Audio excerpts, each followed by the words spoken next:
हमें कोई संकल्प करके कार्य नहीं करना, हमें भगवद आज्ञा गुरु आज्ञा का पालन करना है, संकल्प के द्वारा नहीं। ध्यान दीजिए, उपासक संकल्प के द्वारा साधन नहीं करता, उपासक गुरु आज्ञा शास्त्र आज्ञा का पालन करता है, उसे ही कर्तव्य कर्म कहते हैं। तीसरा, मेरे प्रभु सर्व समर्थ विराजमान हैं, मुझे संकल्प करने की क्या आवश्यकता है, वो जैसा चाहेंगे वैसा कराएंगे। चौथा,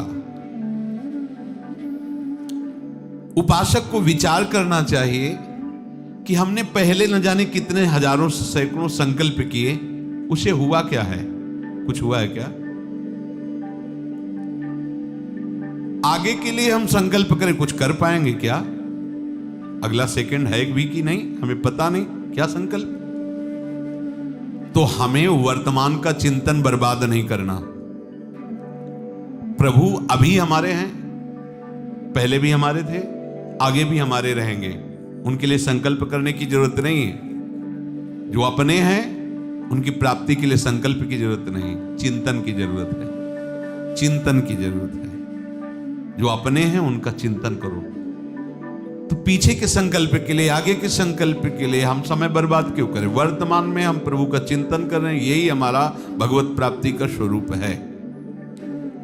अगर प्रभु का वर्तमान में चिंतन छोड़ करके आगे क्या होगा, पीछे जो हुआ उसका चिंतन, समय को बर्बाद करना है, उससे लाभ कुछ नहीं मिलेगा। वर्तमान का समय भगवत चिंतन नहीं जा रहा है, लिख लो, आगे अमंगल है। चाहे जितना पीछे का चिंतन करो, उस क्रिया के चिंतन से, पीछे बीते हुए समय के चिंतन से तुम्हें कोई लाभ नहीं मिलना। क्या करो? भगवत चिंतन करो, पीछे के हुए अपराध और गलतियों का समापन, जड़ से नष्ट, वर्तमान का भगवत चिंतन, और आगे लिख लो आपका भविष्य परम मंगलमय होगा। यदि वर्तमान में भगवत चिंतन चल रहा है तो वर्तमान में हमें संकल्प विकल्प बिल्कुल नहीं करना। ये संकल्प अगर हमारा बनता रहा तो फिर हमारा जन्म बनता रहेगा। संकल्प मिटाना है। अपने आराध्य देव का बल यदि हृदय में तुम्हारे आ गया तो तुम्हें परास्त कौन कर सकता है? क्यों? क्योंकि उसी आराध्य देव के बल से तो माया बलवान है। माया में सामर्थ्य किसकी है? आराध्य देव की शक्ति ही तो है वो, और हम आराध्य देव की भक्ति रूपी शक्ति से युक्त हो रहे, अब माया परास्त नहीं कर सकते।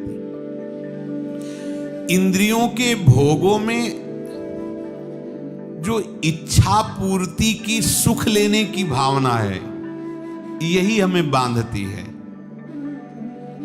कोई मनचाही भोग सामग्री मिल जाए, मनचाही वस्तु मिल जाए, मनचाहा व्यक्ति मिल जाए, मनचाही परिस्थिति रहे, मनचाही घटना घटे, यही सबकी मांग रहती है। देखो ना, यही सबकी मांग रहती है। हमारी मनचाही बात हो जाए, मनचाही भोग मिल जाए, मनचाही परिस्थिति हो, मनचाही ही व्यक्ति हो, जो मेरे मन के अनुसार हो, ऐसी मांग रहती है। और जो इस मांग से युक्त रहता है वो परमार्थ का पथिक नहीं होता है। ध्यान रखना। जो मनचाही में राजी है, इच्छा पूर्ति में सुख लेना चाहता है, वो इंद्रियों का गुलाम, विषयों का गुलाम, उस सच्चिदानंद प्रभु की दासता की तरफ कैसे बढ़ पाएगा? अनुकूल वस्तु, पदार्थ, व्यक्ति आदि मिलने की इच्छा उपासक को कभी नहीं करनी चाहिए। अगर मांग भी हो तो प्रभु से कह दे प्रार्थना रूप में कि नाथ मांग तो मेरी है, पर यदि आपको सही लगे तो देना, मत देना। फिर यदि आपका विस्मरण हो जाए, आपके मार्ग से गिर जाऊं तो नाथ मैं 1000 बार मांगू तो भी आप मत देना। इतना तो प्रार्थना कर ही सकते हो।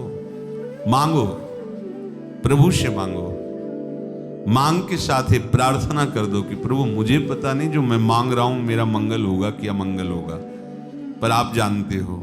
यदि आप से दूरी बनाने वाला ये विषय है तो प्रभु मेरे मांगने पर भी कभी मत देना, मेरी मनचाही कभी मत करना नाथ, आप अपनी मनचाही करना।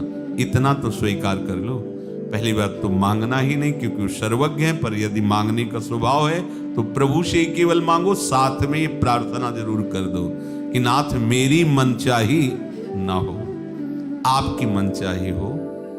आपके लिए हमारा ये जन्म हुआ है, अब मैं आपसे विमुख ना हूं। 1000 बार मांगू तो भी आप वो मत देना जो आपसे विमुख कर दे। अनुकूल वस्तु व्यक्ति का अभाव जिसको अनुभव में हो रहा है, वो उपासक कैसे हो सकता है?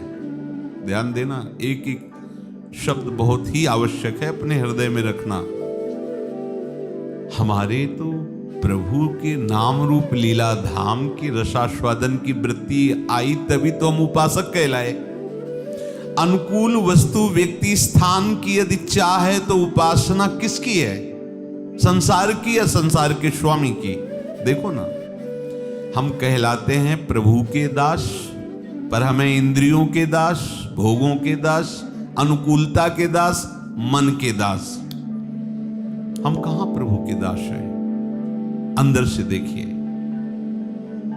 तो किसी भी अनुकूलता प्रारब्ध के अनुसार आ सकती मनचाही वस्तु, पर आपको अपनी इच्छा पूर्ति नहीं करनी, सुख भोग नहीं करना, क्योंकि सुख है नहीं, वो फंसाने के लिए माया ने भेजा है। भले ही हमारे किसी पूर्व कर्म के परिणाम से अनुकूलता आई हो, उसे हमें भोगना नहीं है।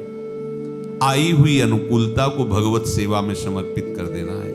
आई हुई प्रतिकूलता को प्रभु की कृपा मानकर उनके स्मरण में तन्मय होना है। अनुकूल प्रतिकूल दोनों से बच जाएगा, वही समतुल योगारूढ़ माना जाएगा, वही योगारूढ़ है। निर्वाह मात्र के लिए, शरीर निर्वाह मात्र के लिए शास्त्र सम्मत विषयों को स्वीकार करना अनुकूलता का भोग नहीं कहा जाता। उचित वस्त्र, उचित भोजन, उचित नींद, उचित चलना फिरना, चेष्टाएं करना, भागवतिक शास्त्र सम्मत, ये आवश्यक है जीवन निर्वाह के लिए। अनुचित मांग करना, अनुचित भोगों को भोगना, अनुचित संग्रह करना, ये हमारे परमार्थ के लिए घातक है, योग के लिए घातक है। हमारे मन में जितनी स्फुरणाएं होती हैं, उन स्फुरणाओं में दो परिणाम आते हैं। एक तो रागात्मक, ये अच्छा है, ये अच्छा है, तो एक द्वेषात्मक। राग द्वेष जनित स्फुरणाएं होती हैं, दोनों में संकल्प बनता है। राग जनित जो स्फुरणा है वो संकल्प बनाती है ये मिल जाए, सदैव हमारे पास रहे। द्वेष जनित ये नष्ट हो जाए, ये कभी हमारे पास न रहे। ये राग द्वेष में ही हमारा हृदय विचरता रहता है। सावधान, ये जो हमें मिल जाए और हम सुखी हो जाएंगे, ये व्यक्ति मिल जाए, ये वस्तु मिल जाए, ये स्थान मिल जाए, ये पदार्थ मिल जाए, ये स्फुरणा अंदर होती है, उसमें लिप्तता आती है। लिप्तता से ही वो स्फुरणा संकल्प रूप धारण कर लेती है, और संकल्प ही बंधन है। सर्व संकल्प सन्यासी, चाहे वो भक्त हो, चाहे वो योगी हो, चाहे वो ज्ञानी हो, अगर हृदय में भोगों का संकल्प, संसार की नाना प्रकार की पद प्रतिष्ठा का संकल्प, तो हरि पार्षद बनने की योग्यता नहीं आएगी। ये बहुत बड़ा पद, इससे बड़ा कोई पद नहीं। इस पद को ब्रह्मा जी भी प्रणाम करते हैं, हरि पार्षद।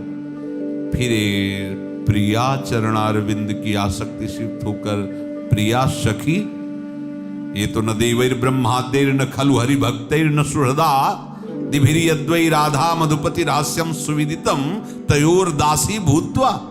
ये तो और भी दुर्लभ बात है। ध्यान दीजिए, हमारे हृदय में दो तरह की स्फुरणाएं होती रहती हैं, अनुकूल रागात्मक, प्रतिकूल द्वेषात्मक, दोनों का संकल्प बनता है। उपासक को चाहिए कि संकल्प ना बनने दे। उसके लिए आपके पास काट है भजन, नाम जप, मंत्र जप, गुण कीर्तन। जब आप बैठे उसी का मनन करेंगे तो संकल्प बना देगा हृदय। संकल्प बना कि बन गए आप। जो संकल्प बना, द्वेषात्मक या रागात्मक, आपको पता नहीं, वो गांठ बंध गई और वो आपको अशांति प्रदान करेगी, दुख प्रदान करेगी। ये दोनों ही संकल्प ऐसा बंधन डाल देते हैं जिससे केवल अशांति, दुख और हानि के सिवा आज तक किसी को कुछ नहीं मिला। तो कुछ नहीं मिला, वो संकल्प करता चला गया, करोड़पति बन गया, अरबपति बन गया, अमुक पद पे पहुंच गया। परिणाम विनाशी शरीर, विनाशी पद, विनाशी भोग, विनाशी धन। शरीर छूटा, क्या लेके जाएगा? लगा के परिणाम में हाथ क्या लगा? उसका राग, उसके अंदर की द्वेष वृत्ति, वही आगे जन्म का कारण बन जाएगी। इतना सुंदर मनुष्य शरीर भगवत प्राप्ति के लिए मिला, वो भी हट जाएगा। ये दोनों संकल्प सुखद या दुखद ना तो स्वरूप का बोध होने देते हैं और ना भगवान से प्रेम होने देते हैं। प्रेम की तो बात जाने दो, प्रभु में मन नहीं लगने देते। ये दोनों संकल्प सुखद या दुखद, राग या द्वेषात्मक। अब प्रभु कह रहे हैं कि उद्धरेदात्मनात्मानं नात्मानं अवसादयेत् आत्मैव आत्मनो बंधु रात्मैव रिपुरात्मनः। अपने द्वारा अपना उद्धार करो, स्वयं तुम अपना पतन मत करो, क्योंकि आप ही अपने मित्र हो और आप ही अपने शत्रु हो। भगवान के वचन। उद्धरेदात्मनात्मानं, अपने आप से अपना उद्धार करो। इसका सूक्ष्म भाव यह है, शरीर, इंद्रिया, मन, बुद्धि, प्राण आदि से अपना संबंध हटा दो, उद्धार हो गया। जब ये श्लोक पढ़ते हैं तो इसको लेके हम अपने आप में आते हैं। ध्यान देना, जब कभी व्याख्या होगी और जब कभी हम चिंतन करेंगे तो उद्धरेदात्मनात्मानं, अपने द्वारा अपना उद्धार करो, तो हम इसको तुरंत लेते हैं, ये पूरे ढांचे को, और इसे अपना मान लेते हैं। कभी उद्धार नहीं होगा। यही गलती मिटानी है। अपने आप से अपना उद्धार करने का मतलब, अपने उद्धार के लिए इनकी किसी की भी आसक्ति, राग, अपनापन, ये बाधक है। इनका राग नहीं चाहिए, यही हमारा उद्धार हो जाएगा। अभी बिगड़ी जन्म अनेक की, अब यही सुधरे आज। इसी को करने में हमें समय लग रहा है। शरीर से, इंद्री से, मन, बुद्धि, प्राण आदि से अपने आप को हटा लेना, ये अपना उद्धार है। ऊंचा उठा लेना। हमारी बुद्धि क्या निर्णय देती है? अपने आप से अपना उद्धार करना मतलब किसी की जरूरत नहीं है। अपने आप से खाया, पिया, आराम किया, भजन किया, उद्धार तो अपने आप से होगा। इस स्थूल बुद्धि लेकर के एकांत में रहना, सबको त्याग देना, मांग करके खा लेना, पड़े रहना और अपने आप से अपना उद्धार, इसमें ना तो गुरु की जरूरत है, ना संत की जरूरत है, ना शास्त्र की जरूरत है। भगवान ने कहा उद्धरेदात्मनात्मानं, अपने आप से समझो। आप और इस ढांचे में बड़ा अंतर, ये प्रकृति है। आप अपने आप से अपना उद्धार करो, माने हुए संबंध का त्याग करो। सारी की सारी साधना इसी में तो चल रही। जन्म के जन्म बीते जा रहे, हम संबंध नहीं त्याग पा रहे। यहां सूक्ष्मता से समझो, अपने आप को इनसे अलग करना है। पांचों भूले देश, ये एकमात्र अपने आराध्य देव में तन्मयता। अपने को ऊंचा उठाना है इनसे, शरीर से, इंद्रियों से, मन से, बुद्धि से, प्राणों से। क्योंकि ये शरीर, इंद्रिया, मन, बुद्धि आदि ये प्रकृति के हैं। ये मैं नहीं, अपना स्वरूप नहीं, अपना स्वरूप नहीं है। जो अपना स्वरूप नहीं है उससे ऊंचे उठ जाओ, यही अपना उद्धार करना है। ये बात समझ में आती भला? अपने द्वारा अपना उद्धार करो तो सीधे बात ये आती, हाँ ये करना है, ये करना है, ये करना है, आराम से। अपने द्वारा किसी की परतंत्रता की जरूरत है? भगवान ने कहा है। फिर ये शंका हो जाती है कि फिर ईश्वर के द्वारा उद्धार होता है, गुरुदेव के द्वारा उद्धार होता है, संत महात्माओं के द्वारा उद्धार होता है, शास्त्र के द्वारा उद्धार होता है। तो ये भगवान कह रहे हैं उद्धरे दात्मनात्मानं, तो फिर इसका क्या अर्थ होगा? गुरु बिनु भव निधि तरय न कोई। बोले जब दबहि दीन दयालु राघो तो साधु संगति पाइए। ये क्या है? शास्त्र स्वाध्याय, संतों का संग, गुरुदेव की कृपा, भगवान की कृपा, इससे उद्धार होता है। अभी तक सुना। और यहां कह रहे हैं उद्धरेद आत्मनात्मानम, स्वयं भगवान कह रहे हैं। तो भी इसका मतलब क्या हुआ? अगर अपने आप से अपना उद्धार होता है तो गुरु की जरूरत क्या, संत की जरूरत क्या, शास्त्र की जरूरत क्या? भगवान इसमें कोई बात नहीं कह रहे इस श्लोक में। तो इसका मतलब क्या है? तो यहां कह रहे हैं कि अपने आप से अपना उद्धार तभी हो सकता है जब आप सदगुरुदेव की बात माने। समझ रहे? मानना तो आपको हुआ ना, तो जानोगे आप ही ना। और मानो ना आप तो क्या जान जाओगे? शास्त्र की बात, भगवान की बात, ये भगवान की बात है ना, गुरु की बात, संत की बात, कहने में चार हुए, लेकिन भक्ति भक्त भगवंत गुरु चतुर नाम बपु एक, ये एक ही है। कोई भी आज तक ऐसा नहीं हुआ कि संत महात्माओं की बात ना माने, गुरु की बात ना माने, शास्त्र की बात ना माने और उसका उद्धार हो गया हो। एक भी प्रमाण नहीं मिलेगा आपको। अगर वो नहीं मान रहा तो भगवान के अवतार हो गए हैं, बड़े बड़े सिद्ध महापुरुष हो गए हैं, आचार्य रूप में भगवान अवतरित हुए, लेकिन हमारा उद्धार नहीं हुआ। क्यों नहीं हुआ? क्या हम रामावतार में नहीं थे, कृष्णावतार में नहीं थे? ये आचार्य महापुरुष जन प्रकट हुए तब क्या हम नहीं थे? क्या होंगे? क्योंकि जीव अविनाशी है, बराबर चक्र चल रहा जन्म मरण का। तो किसी कोने में मेढक दीमक बने हुए चाहे भले पड़े हो, लेकिन थे ना। तो अगर हम बात मानने वाले स्वरूप में होते तो हमारा कल्याण हो गया होता। वो बात हम तक पहुंची ही नहीं, या तो हम माने ही नहीं, दोनों बातें हैं। होगा कल्याण आपसे ही आपका, क्योंकि स्वीकार आपको करना है। पर बात क्या स्वीकार करनी है? जो है उसका परिचय गुरुदेव देते हैं। मोक्ष मूलम गुरु कृपा। वो कृपा करके जो उपदेश करते हैं, संत कृपा करके जो उपदेश करते हैं, शास्त्र कृपा करके जो सिद्धांत वर्णन करते हैं, ये सब भगवान के ही उपदेश है। संतों के हृदय में गुरुदेव के रूप में, शास्त्र रूप में भगवान ही विराजमान है। श्रद्धा अपनी, उपदेश गुरुदेव के, अनुभव आपका अनुभव। श्रद्धा आप नहीं किए, माना नहीं, तो उपदेश लाख हो रहे हैं, क्या कल्याण कर देगा कोई?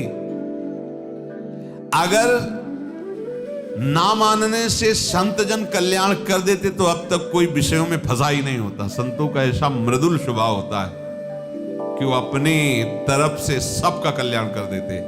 पर कह रहे हैं ईश्वर, संत, सदगुरुदेव बिना हमारी श्रद्धा के हमारा कल्याण करने में समर्थ नहीं है। कौन कौन? ईश्वर और संत और सदगुरुदेव। ईश्वर भी लिखा है।